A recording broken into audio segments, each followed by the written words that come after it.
Yo les renards, j'espère que vous allez bien. On se retrouve aujourd'hui pour une nouvelle vidéo tuto pour vous apprendre à maîtriser Photoshop quand vous débutez. Je vais donc vous apprendre les bases ainsi que quelques astuces histoire de faire de belles miniatures, bannières, etc.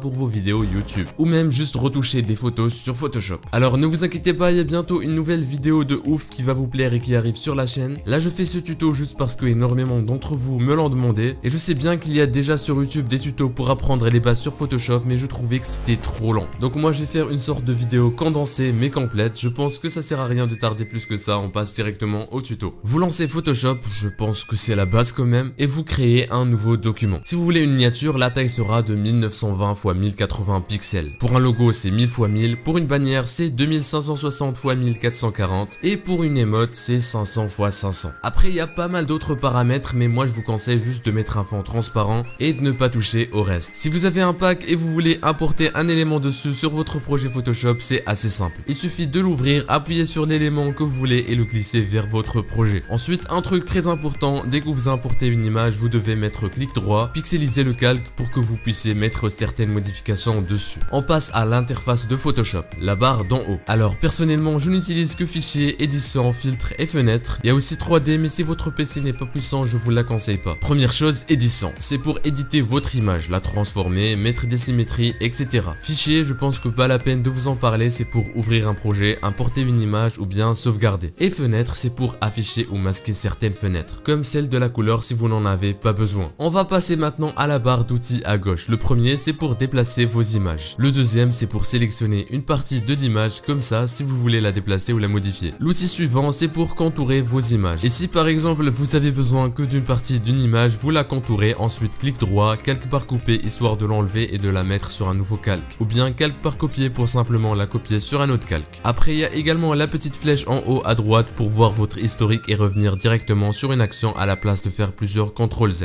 Bien sûr le fameux outil baguette magique pour sélectionner un endroit de l'image et vous pouvez le régler en augmentant ou diminuant la tolérance, qu'il y a juste en haut dans les paramètres. Je vais passer les outils que je n'utilise pas, mais vous pouvez toujours les essayer. Il y a l'outil pansement pour remplacer un endroit d'une image par la couleur qui l'entoure. Forcément l'outil pinceau avec tous ses paramètres, épaisseur, dureté et opacité. Après il y a l'outil goutte d'eau pour mélanger, pot de remplissage pour remplir, l'outil plume dont j'ai déjà parlé sur ma vidéo comment faire un chibi, que vous pouvez toujours aller voir, c'est une sorte d'outil pour dessiner. Et forcément l'outil texte. Vous pouvez bien sûr modifier tous les paramètres comme la taille, la couleur ou la police d'écriture. Il y a aussi un bouton en haut à droite pour déformer le texte. Franchement j'aime bien mettre quelques déformations assez légères. Quand vous êtes sur le pinceau en haut à droite, il y a un petit bouton. Si vous utilisez une tablette graphique, je vous conseille fortement de cliquer dessus, ça améliore considérablement votre trait. Et finalement il y a l'outil forme pour mettre des formes personnalisées, c'est assez basique. On revient à la barre tout en haut et on va sur filtre. Là vous allez trouver tous les filtres comme le flou, la pixelisation, la fluidité, etc.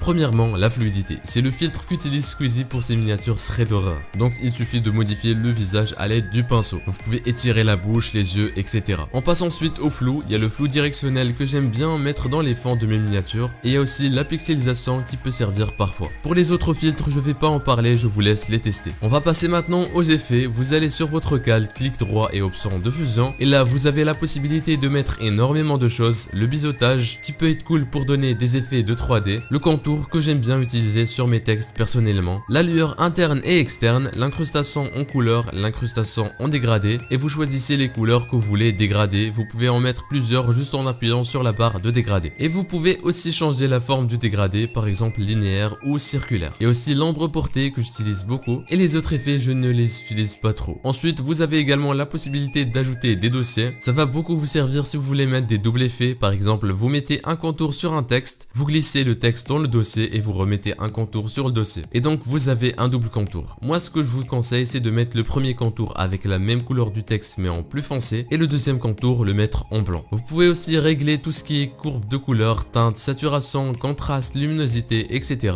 juste à droite au-dessus des calques. Et bien sûr si vous n'avez pas cette fenêtre, vous pouvez l'afficher à l'aide de l'onglet fenêtre juste en haut. Il y a également la barre d'incrustation que j'utilise beaucoup, surtout pour créer des lumières sur mes miniatures. Donc avec votre pinceau vous mettez de la couleur, ensuite avec la barre à gauche vous sélectionnez l'incrustation que vous voulez mettre. Et après si vous voulez par exemple mettre l'effet que sur le texte, et bien vous allez sur le calque du texte, vous le sélectionnez et vous restez appuyé sur Maj pour sélectionner le tout. Ensuite vous allez sur le calque où vous avez mis l'effet d'incrustation l'accent et vous mettez calque par coupé. Donc il y aura un nouveau calque qui va se créer, donc vous supprimez l'ancien où il y a l'effet. Si vous voulez déplacer deux calques en même temps, vous les mettez dans un même groupe et déplacez le groupe. Là ce que je vais faire c'est mettre une sorte de contour lumineux en ajoutant une couleur à l'aide du pinceau et ensuite en mettant l'effet d'incrustation. Et je diminue l'opacité du calque en bas à droite. J'ai aussi un conseil à vous donner pour vos miniatures, essayez d'agrandir vos images et vos textes, histoire qu'il n'y ait plus de vide sur la miniature. Il faut aussi que ce soit assez simple pour attirer l'œil. Voilà, c'est déjà la fin de ce tuto, j'espère qu'il vous aura plu. J'ai essayé de simplifier et résumer un maximum car ce tuto est adressé aux débutants. Si vous avez d'autres idées de tutos en tête, n'hésitez pas à me les proposer en commentaire, n'hésitez pas également à liker et à vous abonner. En tout cas, n'oubliez pas qu'un renard a toujours la gloire. Ciao tout le monde.